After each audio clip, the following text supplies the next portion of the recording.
நாம் ஆசைப்படுற விஷயத்த பிரபஞ்சம் எப்படி நடத்தி கொடுக்குது, எங்க இருந்து அது நோட்ஸ் எடுக்குது, நம்மளுக்கு என்ன தேவைன்னு அது எங்க இருந்து புரிஞ்சுக்குது. எனக்கு இது வேணும் பிரபஞ்சமே அப்படின்னா ஆக்சுவலா அதோட காதல் அதெல்லாம் ஒழுகாது.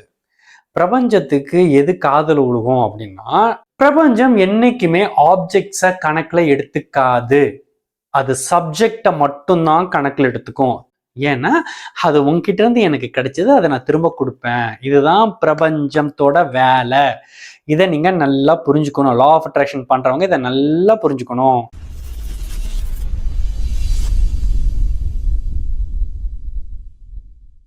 ஹாய் ஹலோ வணக்கம், நான் உங்கள் சக்தி சரவணன். இது நம்முடைய எஸ்எஸ் சேனல். நம்ம சேனல்ல இருக்கிற வீடியோஸை பார்க்க உங்களுக்கு கான்ஷியஸ்னஸ், விழிப்புணர்வு வளர்ந்து கொண்டே போகும். கூடவே இந்த லா ஆஃப் அட்ராக்ஷன் பற்றியும் அதை எப்படி நம்ம பயன்படுத்தலாம், அதை வைத்து நம்ம வாழ்க்கையை எப்படி மாற்றி அமைக்கலாம் போன்ற விவரங்கள் எல்லாம் உங்களுக்கு தெரிய வரும். ஸோ மறக்காம நம்ம சேனலுக்கு சப்ஸ்கிரைப் பண்ணிக்கோங்க. ஃப்ரீயாக இருக்கும்போது மட்டும் வீடியோஸையும் பாருங்க. நீங்கள் ஏற்கனவே நம்ம சப்ஸ்கிரைபர்னா I love you so much. Okay, சரி வீடியோக்குள்ள போகலாம். இந்த பதிவில் நம்ம என்ன பார்க்க போகிறோம் தெரியுமா? நாம் ஆசைப்படுற விஷயத்த பிரபஞ்சம் எப்படி நடத்தி கொடுக்குது, எங்க இருந்து அது நோட்ஸ் எடுக்குது, நம்மளுக்கு என்ன தேவைன்னு அது எங்க இருந்து புரிஞ்சுக்குது, எப்படி தெரியும் அதுக்கு நம்ம எனக்கு என்ன தேவைன்னு, என்ன ஆசைப்படுறேன்னு அதுக்கு எப்படி தெரியும் அப்படின்றத பத்தி தான் இந்த பதிவில் நம்ம பார்க்க போறோம். பொதுவாக நீங்க பிரபஞ்சத்துக்கிட்ட ஒரு விஷயம் கேட்குறீங்கன்னு வச்சுக்கோமே, எனக்கு இது வேணும் பிரபஞ்சமே அப்படின்னா ஆக்சுவலா அதோட காதல் அதெல்லாம் ஒழுகாது. பிரபஞ்சத்துக்கு எது காதல் ஒழுகும் அப்படின்னா காதல் இல்லை. பிரபஞ்சத்துக்கு எது புரியும்னா நம்மளுடைய ஃபீலிங்ஸ் மட்டும்தான் அதுக்கு புரியும். நம்மளுடைய ஃபீலிங்ஸ், உங்களுடைய எமோஷன்ஸ், ஃபீலிங்ஸ், அதுல இருந்து அது பிடிச்சிரும். உனக்கு என்ன வேணும், ஏது வேணும், எப்ப வேணும், எப்படி வேணும், எதுக்கு ஆசைப்படுற, எதுக்கு நீ ஏங்கிட்டு இருக்க, எல்லாமே அதுக்கு அந்த ஃபீலிங்ஸ்ல இருந்து எடுத்துரும். நீங்க வாய் விட்டு சொல்லணும்ல அவசியம் இல்லை. இப்போ ஒரு எக்ஸாம்பிளோட பார்ப்போம். சரி, இப்போ ரெண்டு ஃப்ரெண்ட்ஸ் இருக்காங்கன்னு வச்சுக்கோமே. ரெண்டு ஃப்ரெண்ட்ஸ் வந்து என்னடா மச்சான் போர் அடிக்குது, என்னடா பண்ணலாம், வாடா போய் ஏதாவது சாட் சாப்பிடலாம், பானிபூரி, பீல்பூரி, அதை அப்படியே வாக்கிங் போயிட்டு அங்கே ஒரு கடை இருக்கும்டா, கயந்தி பவனில் ஒன்று போகிறேன், வண்டி கடை போட்டிருப்பான், அவங்ககிட்ட சூப்பராக இருக்கும்டா, போய் ஒரு பானிபூரி, ஒரு பேல்பூரி, காளான் இதெல்லாம் சாப்பிட்டு வரலாம் அப்படின்னு அப்படி போகிறாங்க ரெண்டு பேர். போயிட்டு அந்த அந்த பானிபூரி கொடுக்குறான், அதை வாங்கி அப்படி சாப்பிட்றான். அப்படிலாம் சாப்பிட்றான்ல. இப்போ இவனுக்கு பானிபூரி வேணும், இவனுக்கு பானிபூரி பிடிச்சிருக்கு, இதெல்லாம் பிரபஞ்சம் எதுவுமே அப்சர்வ் பண்ணாது. இந்த பானிபூரி சாப்பிடும் பொழுது உனக்குள்ள ஒரு திருப்தி வந்துச்சு இல்ல, டேஸ்ட் இல்ல, செம்ம டேஸ்டா இருக்கு மச்சான், அதெல்லாம் நீ உங்க ஃப்ரெண்ட்கிட்ட பேசிக்கிறது. மச்சான் செம்ம டேஸ்டா இருக்கலாம், செம்ம டேஸ்டா இருக்குடா, அதெல்லாம் நீ உங்க ஃப்ரெண்ட்கிட்ட பேசிக்கிறது.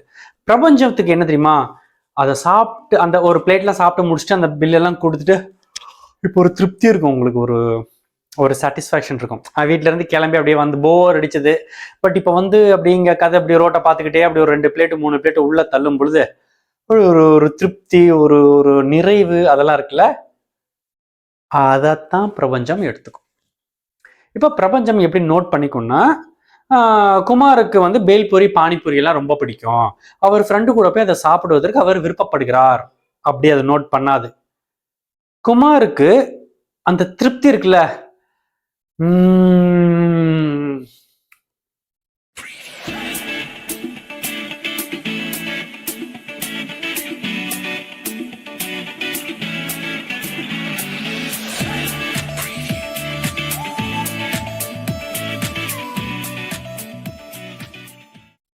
அந்த திருப்தி, நிறைவு இல்ல, அந்த பிடிச்சதை செய்யும்போது அந்த ஒரு நிறைவு, திருப்தி.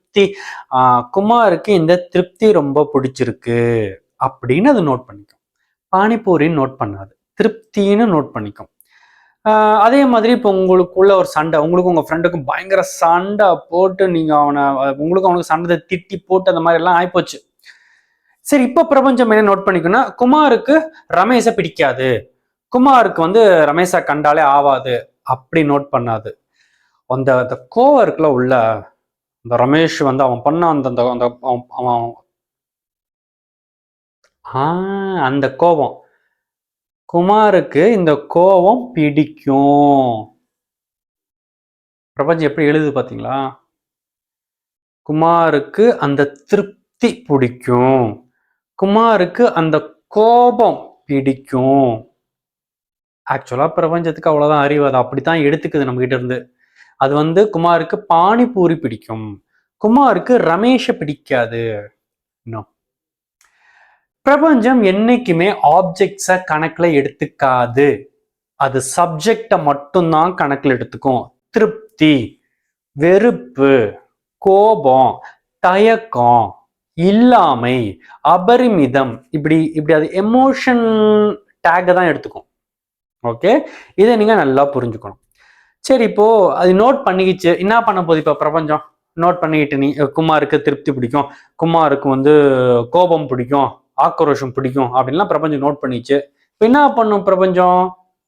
சிம்பிள், அதை திரும்பவும் கொடுக்கும். பிரபஞ்சம் உங்ககிட்ட இருந்து அதுக்கு என்ன கிடைச்சதோ, என்ன எமோஷன் கிடைச்சதோ அது திரும்ப உங்களுக்கு கொடுக்கும். அது பிரபஞ்சம் சரியான நேரம் அமையும் பொழுது இதே போல திருப்திகரமான ஒரு சம்பவம் உங்களுக்கு நடக்கும். மேபி நீங்க இன்னொரு தடவை பானிபூரி சாப்பிட போகலாம், இல்ல வேற ஏதோ ஒரு விஷயமா ஒரு மூவிக்கு போயிருக்கலாம், இல்ல ஃப்ரெண்ட்ஸ் கூட சேர்ந்து வேற எங்கேயோ டூர், வாட் எவர், ஏதாவது ஒரு செயல் உங்கள் வாழ்க்கையில் நடக்குமாறு பார்த்து கொள்ளும். அந்த செயல் நடக்கும்போது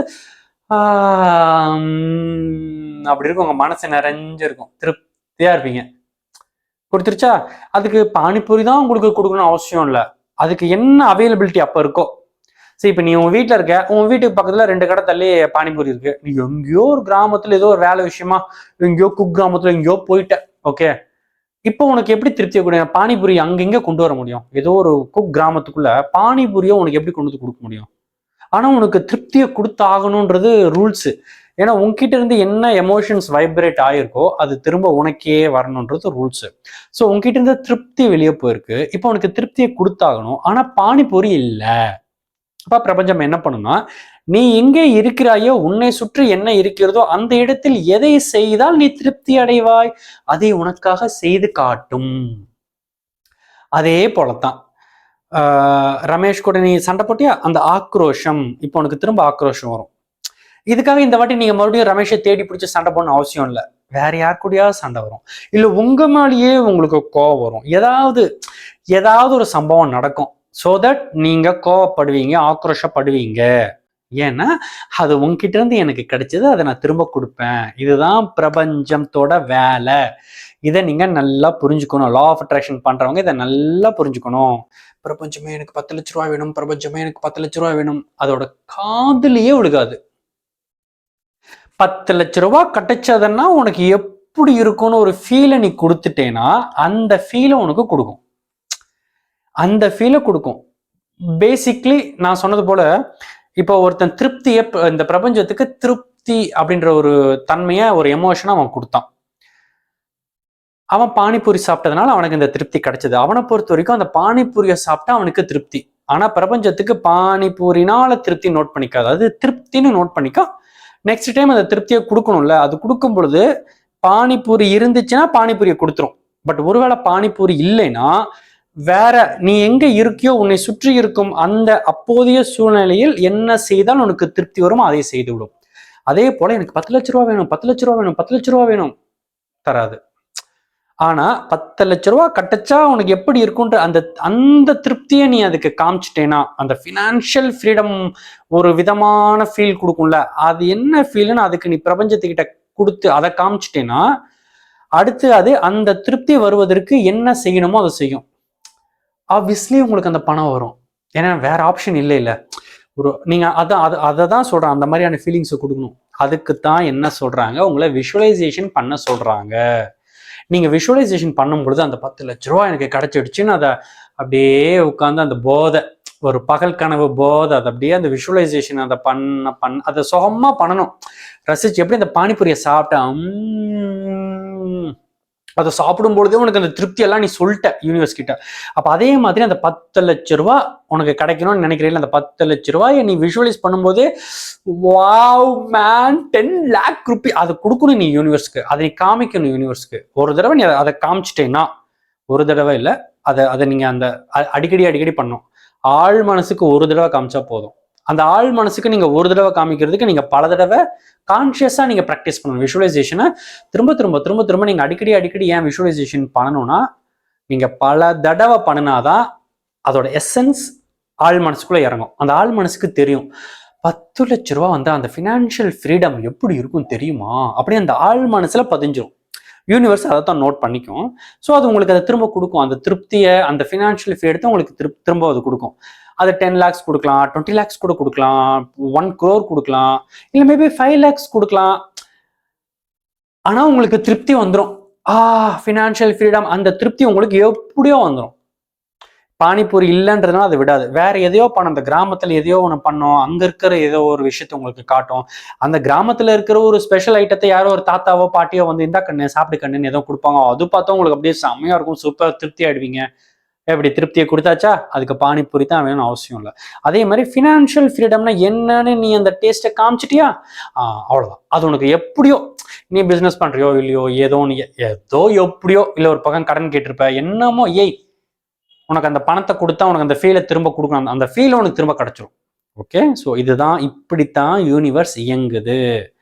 இதை நீங்க நல்லா உள்வாங்கிக்கிட்டாதான் நீங்க பண்ற ப்ராக்டிசஸ்ல உங்களுக்கு ஒரு நேக்கு போக்கு தெரியும். சும்மா வந்து எனக்கு 10 லட்ச ரூபாய் கிடைக்கிறது, என் பிசினஸ்ல வந்து 10 lakh rupees வந்து ப்ராஃபிட் வருது, எனக்கு வந்து என்னுடைய லவ் வந்து அவ ஏத்துக்கிறா, எனக்கு வந்து கல்யாணம் நடந்துருது, எனக்கு வந்து நல்லபடியா கல்யாணம் நிச்சயம் ஆயிடுது, எனக்கு ஐ எம் கெட்டிங் மேரிட், இப்படிலாம் நீங்க அதை மேலோட்டமா அப்படி சொல்லிட்டு இருக்க மாட்டீங்க. இப்போ நீங்க ஃபீலிங்ஸ்ல கவனம் செலுத்துவீங்க. உனக்கு கல்யாணம் நடக்கணுமா, ரொம்ப நாளா கல்யாணம் நடக்காம தள்ளி போயிட்டே இருக்கு, சீக்கிரம் கல்யாணம் நடக்கணும்னு யூனிவர்சிட்டி கேட்டுட்டு இருக்கியா, கல்யாணம் நடந்துருச்சுன்னா எப்படி இருக்குன்ற ஃபீலை நீ காமிய. என்னன்னா பானிபூரி சாப்பிடும்போது அந்த ஃபீல் இயற்கையா வந்துருது.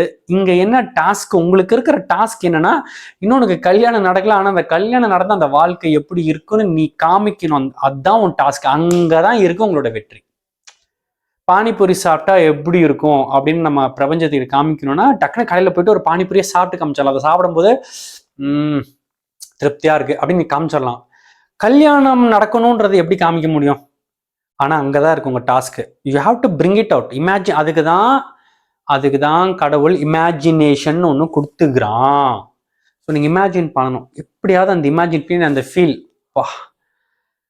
How it is to be a married man, திருமணமானவன் அப்படின்ற அந்த ஃபீல் எப்படி இருக்கு, எப்படி இருக்குது அந்த கல்யாணம் ஆயிடுச்சு எனக்குன்னா அது அப்படின்னு நீங்க சிந்திச்சு அதை பத்தி சிந்திக்க உள்ளுக்குள்ள அந்த ஃபீல் உருவாகும். ஸோ அந்த ஃபீலிங் உருவாக அது நல்ல சப்கான்ஷியஸ்ல இறங்கிடும். ஸோ அதைத்தான் நீங்க ஃபோக்கஸ் பண்ணணும். ஸோ இப்போ உங்களுக்கு புரியுதா லா ஆஃப் அட்ராக்ஷன் எப்படி பண்ணணும்? வார்த்தைகளுக்கு முக்கியத்துவம் தராதிங்க, அந்த இமேஜஸ்க்கு முக்கியத்துவம் இல்லை, ஃபீலிங்ஸ்க்கு தான் முக்கியத்துவம். ஏன்னா பிரபஞ்சத்தின் பாஷை உணர்வுகள். உங்க உணர்வை நீங்க எந்த அளவுக்கு பிரதிபலிக்கிறீங்க, உங்க உணர்வுகளை எந்த அளவுக்கு கேட்ச் பண்றீங்க, அதை டீல் பண்றீங்க, அதை எமிட் பண்றீங்க, அங்க இருக்கு உங்களோட வெற்றி. நீங்க ஆசைப்படுறது எதுவா வேணா இருக்கலாம், பட் அந்த ஆசைப்படும் விஷயம் அடைந்து விட்டால் அது எந்த மாதிரியான ஃபீல் உனக்கு கொடுக்குதுன்னு நீ எனக்கு காட்டு. கடைக்கு போறோம், வாங்குறோம், ஒரு ஐட்டம் வேணும், ஒரு புடவை வேணும்னா எந்த மாதிரிங்க வேணும்னு நம்ம சொல்லணும்ல. என்ன பாருங்க இப்படி இருக்கணுங்க, நீங்க பாருங்க இப்போ ஏதோ செய்றீங்க, இந்த மாதிரி செஞ்சிருங்க, இப்படி தச்சிருங்க, அந்த ட்ரெஸ்ஸை வந்து இப்படி கீழே பார் இப்படி வச்சிருங்க, கையை அப்படி வச்சு சொல்ற இல்ல, நீ உனக்கு எப்படி வேணும்னு சொல்ற இல்ல, நீ எப்படிலாம் சொல்றியோ அப்படியெல்லாம் அந்த டெய்லர் தச்சு கொடுக்கணும்னு ஆசைப்படுறீல்ல. அதேதான் பிரபஞ்சம். ஆனா என்ன, பிரபஞ்சத்துக்கு காது கிடையாது, படிக்க தெரியாது, எழுத படிக்க தெரியாது, வாய் பேச தெரியாது, அதுக்கு ஒண்ணுமே தெரியாது. அது ஜஸ்ட் உன்னுடைய எமோஷன்ஸ் கூட அது கனெக்ட் ஆகிக்கும். நீ ஃபீல் பண்ணு, உங்ககிட்ட இருந்து நான் எடுத்துக்கிறேன். நீ ஃபீல் பண்ணு, உனக்கு எந்த மாதிரி ட்ரெஸ் வேணும், எப்படி கட் பண்ணணும், எந்த மாதிரி டிசைன் வேணும், இந்த காலர் எப்படி வைக்கணும், அதை எப்படி வைக்கணும், இது எப்படி வைக்கணும், நீ ஃபீல் பண்ணு, நான் அப்படியே கிரகிச்சுக்குவேன், உனக்கு அப்படி சூப்பரா தச்சு தருவேன். ஓகே, ஸோ அப்போ நீங்க இனிமேல் எப்படி பண்ணணும், ஃபீலிங்ஸ்ல கவனம் செலுத்தணும். எல்லாத்துக்கும் மேல emotions is a language of the universe. பிரபஞ்சத்தின் மொழி உணர்வுகள் என்பதை புரிந்து கொண்டு அதற்கு தக்கபடி உங்கள் வாழ்க்கையை மாற்றி அமைத்து வெற்றியடைய வேண்டும் என்ற வாழ்த்துக்களோடு மீண்டும் அடுத்த பதிவில் வந்து சந்திக்கிறேன். அதுவரை வணக்கம் கூறி விடைபெறுவது நான் உங்கள் சக்தி சரவணன். இது நம்முடைய எஸ்எஸ் சேனல். பாய்.